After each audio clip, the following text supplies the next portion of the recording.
Hi, everybody. Welcome back to Hot Mic for part two here today on Thursday on NRATV. We have as our guest today Laura Loomer, who I've gotten a chance to know at a couple of conservative conventions. Laura has done some remarkable work. Laura was one of the people Laura was the person who interrupted the Julius Caesar violence pornography, political porn, as she calls it, and stood up to make a stance. And we're talking to her today about this idea of whether or not we need to start fighting the left as unconventionally as they've been fighting us. So, Laura, you have in the past worked for Project Veritas. I don't think you're with them anymore, but you worked with them in the past. How do you feel being a part of an organization that scored such tremendous hits on a just a horrible pit of mendacity and lies as CNN? It's great. I mean, I'm honored. My first job pretty much, well, in college and right after college, was working for James O'Keefe as an undercover journalist. I worked undercover at Project Veritas for the past 3 years, and I just recently left 3 weeks ago to join Rebel Media.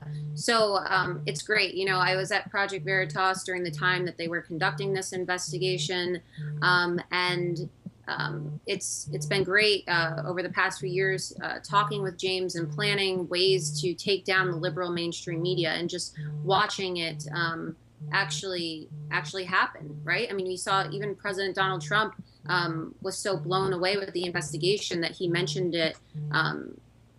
He mentioned it on Twitter.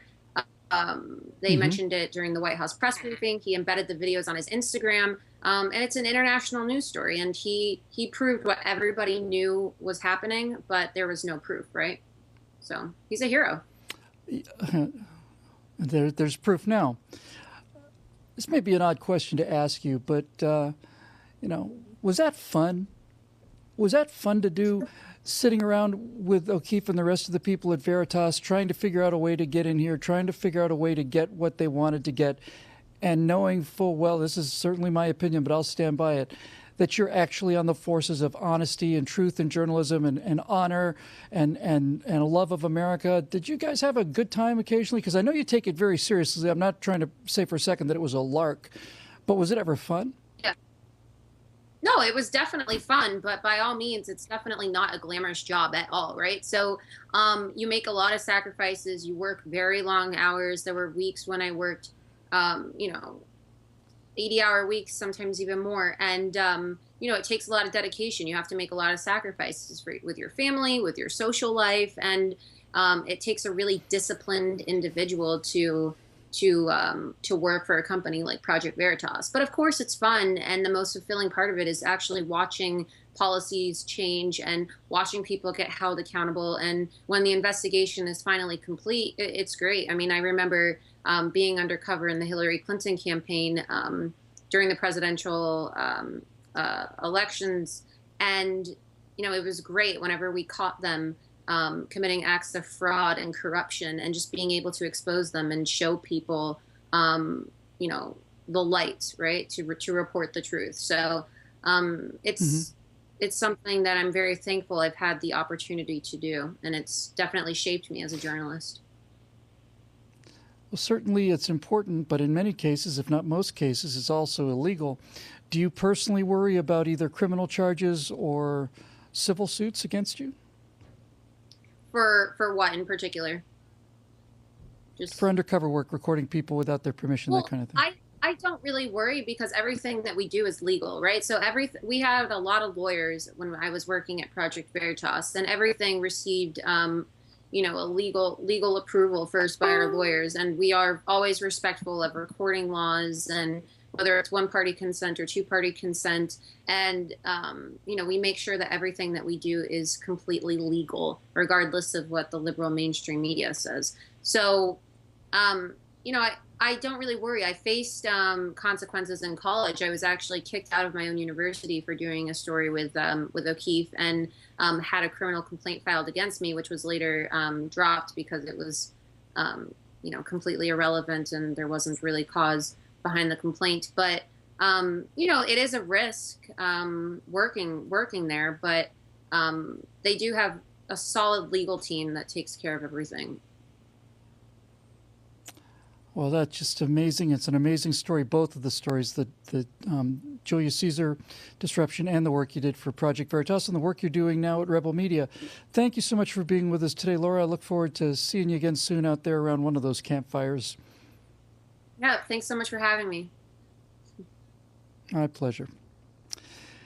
Well, so this is the question now. It's effective. It really is effective. And is this the wave of the future? And what do you think about it? What do you personally think about it? I have come to a place where I have come to the realization, because I try to base everything I believe in on reality and evidence.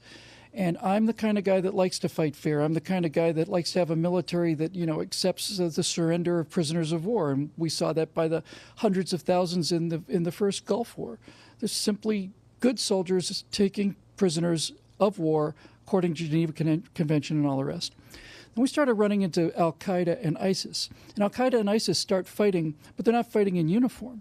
And if you haven't thought about it before, the whole idea of a soldier being in uniform is designed to protect the civilians, right? If you've got a traditional war going and you've got a guy in uniform, he's fair game. You can try to kill him, but because he's wearing a uniform and identifying himself as the enemy, he is protecting his civilians and therefore doing essentially the honorable thing and therefore worthy of the kind of treatment that would be offered to prisoners of war. But Al-Qaeda and ISIS are not only not wearing uniforms, they're doing everything possible to infiltrate our ranks. They're doing everything possible to hide behind women and children and use them as human shields. And they've done it many, many times, not just physically, but in terms of drone strikes and so on. And this kind of enemy is the kind of enemy that will use our decency against us. And if we do not understand that, then we're going to lose. And I don't see any shame in using the tactics of a dirty, underhanded fighter against them if it turns out that by trying to fight fair and by starting fighting fair, we simply just open ourselves up for more and more attacks. I think this kind of thing is the wave of the future. I know for a certain fact James O'Keefe is not going to rest James O'Keefe's not going to rest ever. He's just going to keep digging and digging and digging. And certainly the CNN tapes, and as I say, I think more are coming, are damning. They're insurmountable. CNN can deny all they want to that they're biased. They can deny it all they want to, and they do. They deny it on the air. They deny it in tweets and on emails and in print, all the rest of it. But when you see one and then two, and I'll bet you a few more, of these CNN journalists basically saying, oh, those ethical rules that we were supposed to learn in journalism, yeah, they're just adorable. And Van Jones saying, nah, it's a nothing burger, knowing full well that this whole story's a lie. Those are insurmountable evidence, insurmountable. And it's the most important work being done out there right now. I'm proud to know both Laura and James O'Keefe, and I'm proud to be doing this show as well. So thank you very much for joining us on Hot Mic. We will be back on Monday right here on NRATV, so we'll see you next time.